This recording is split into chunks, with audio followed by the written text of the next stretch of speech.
En relación con el embarazo y el COVID-19, lo más importante es conocer el virus, ya que esto le permite dar más responsabilidad a las personas, conocer las causas de la enfermedad, sus características, el comportamiento de la enfermedad.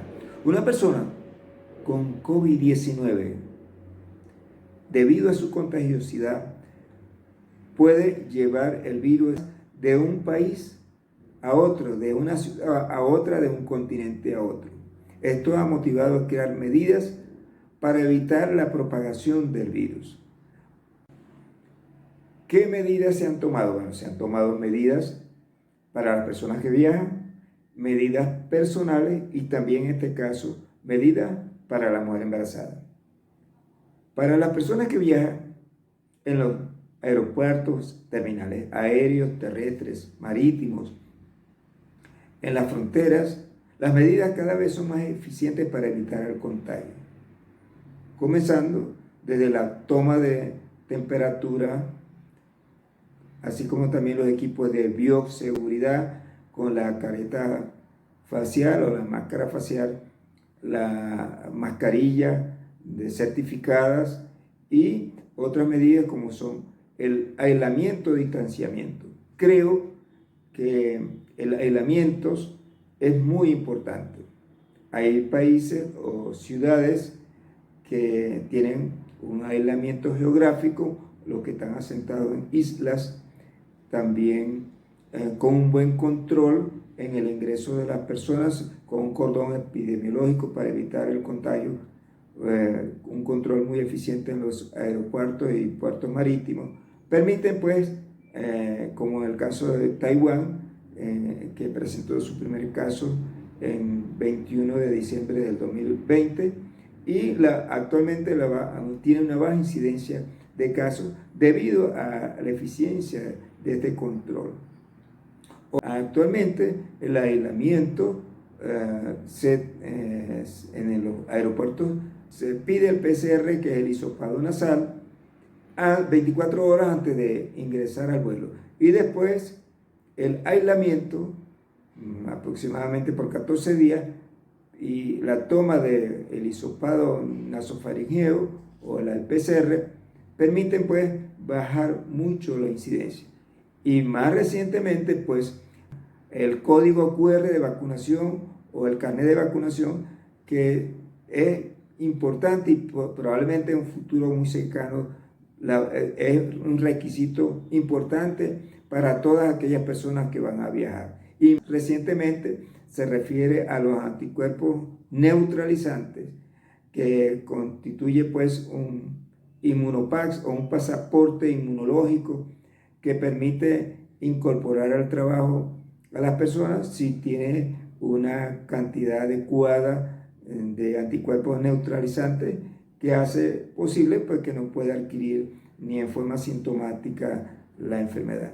Puede tener más libertad de hacer esto, ya se está realizando en muchas partes. También sirve para evaluar la eficacia de las vacunas, de cualquier tipo, qué cantidad de antígenos neutralizantes, que son los que en verdad evitan la enfermedad. Incluso evaluar si la persona ha padecido la enfermedad, qué cantidad de anticuerpos neutralizantes tiene, que de hecho las vacunas, la cantidad de anticuerpos es en cantidad muy superior en cuanto a la anticuerpos neutralizantes producidos por la enfermedad.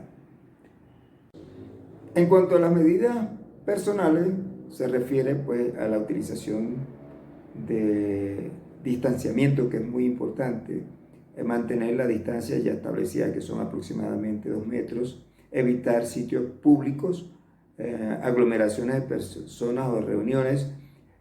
Esta medida yo creo que es muy importante, más importante que las anteriores, porque puede ser manejada por la persona y puede controlarse en esa forma. No exponerse innecesariamente en sitios que sean públicos y que puedan contaminar también. Equipos de bioseguridad como es la mascarilla N95, protector facial y el lavado de las manos regularmente. Todas estas medidas son muy importantes, e incluso en la casa, si tiene alguien que tenga riesgo de tener contagio o alguien que esté contagiado, el distanciamiento en el hogar es muy importante para evitar a la propagación dentro del mismo hogar. En cuanto a las medidas en la mujer embarazada, en primer lugar, si trabaja, en lo posible cambiar a teletrabajo para evitar la exposición innecesaria o la ubicación en un sitio donde no haya tanto riesgo por el trabajo donde está ubicado, que tiene posibilidad o riesgo de contaminarse por la exposición a grandes grupos de concentración. Entonces, cambiar el trabajo o hacer teletrabajo.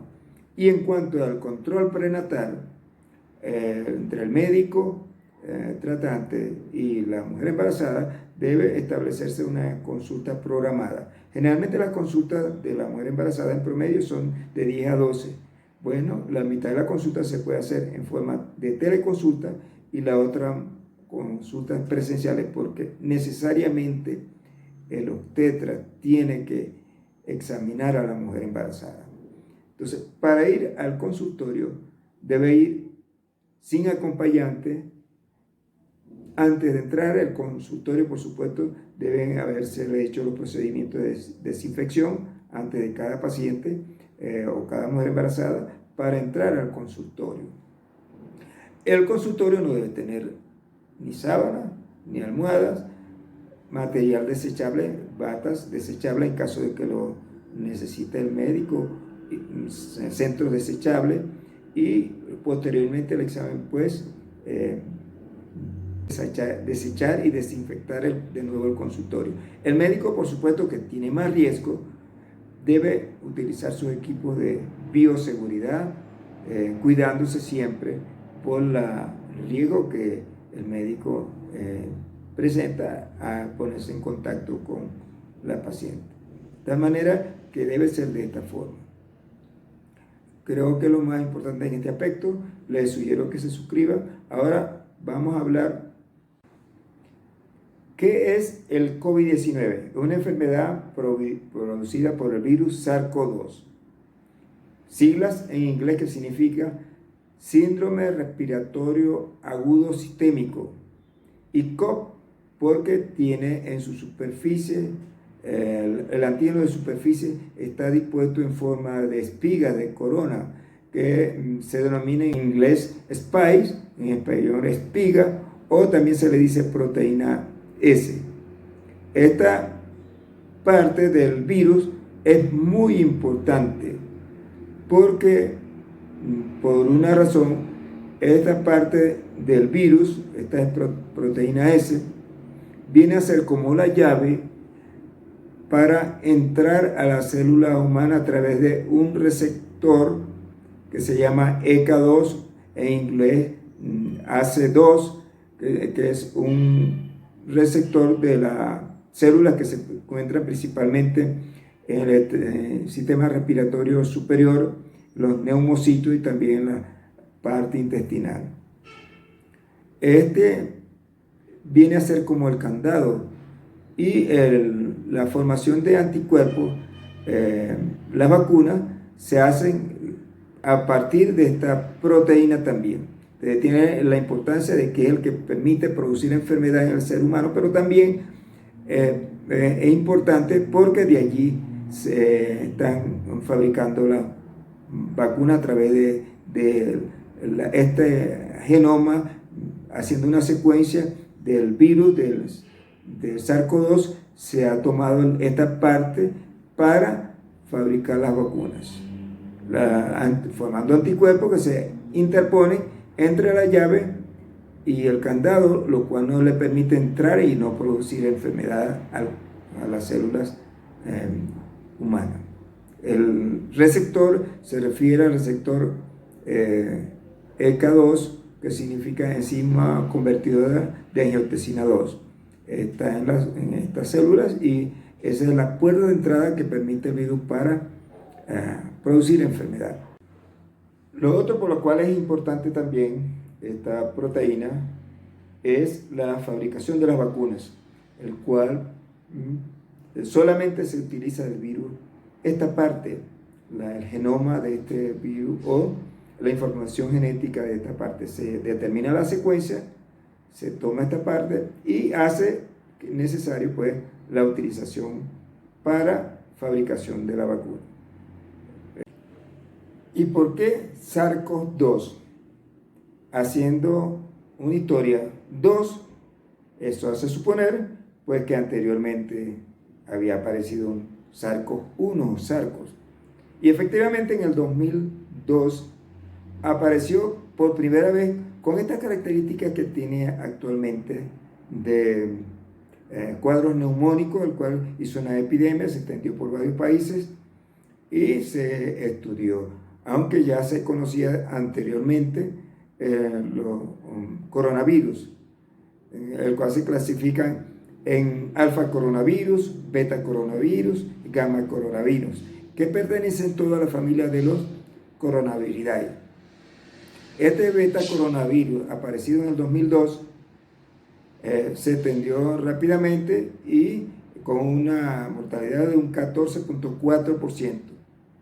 Apareció pues en un cantón de China, en Fujian, y comenzó a investigarse la estructura, por lo tanto se conoce en forma completa la estructura del virus, su genoma viral, sus características, y esto ha servido para adelantar rápidamente la vacuna, por lo cual motivó que rápidamente apareciera en muy corto tiempo. Se investigó también el reservorio natural central, representa pues al murciélago, el cual ocasionalmente salta de especie, produce algunos casos algo de zoonosis y luego salta al humano.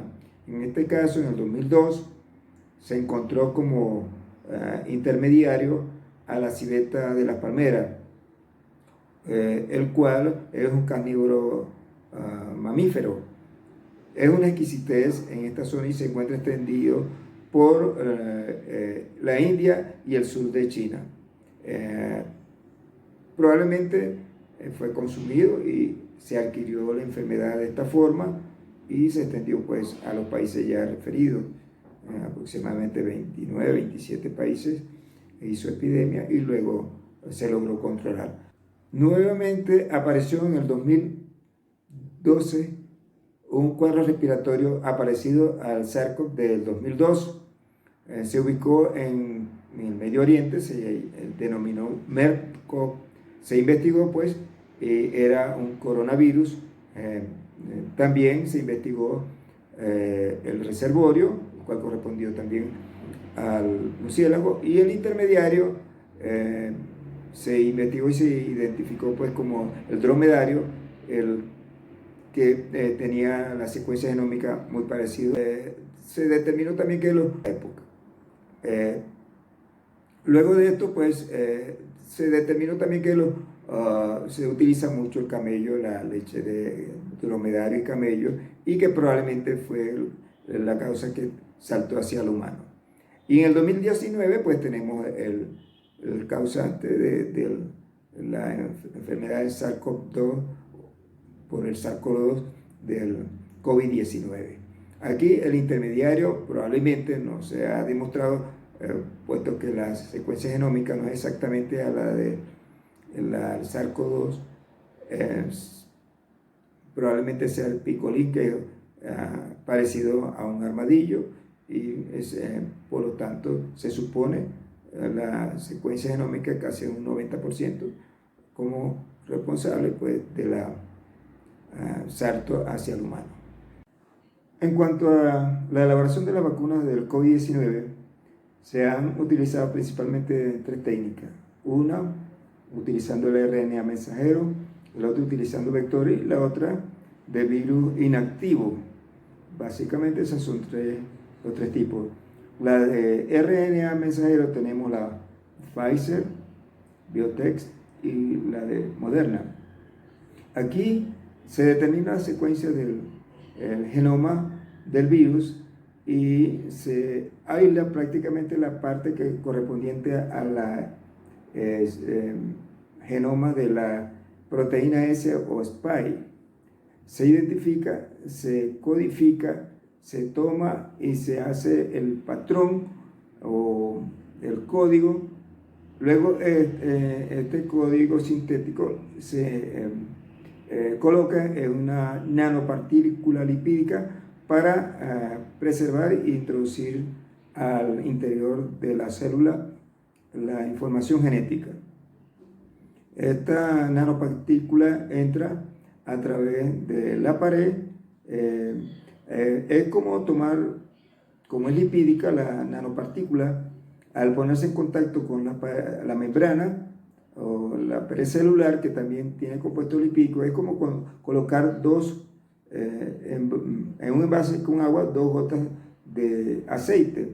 Al tocarse, pues se fusiona, igualmente hace eso. Eso se llama proceso de endocitosis. Luego, dentro de la célula, forma lo que se llama endosoma, y esta endosoma, con cambio de pH, acidificación del pH, se rompe y deja en libertad la información genética que entra al ribosoma, donde hace lectura y fabrica solamente la proteína S.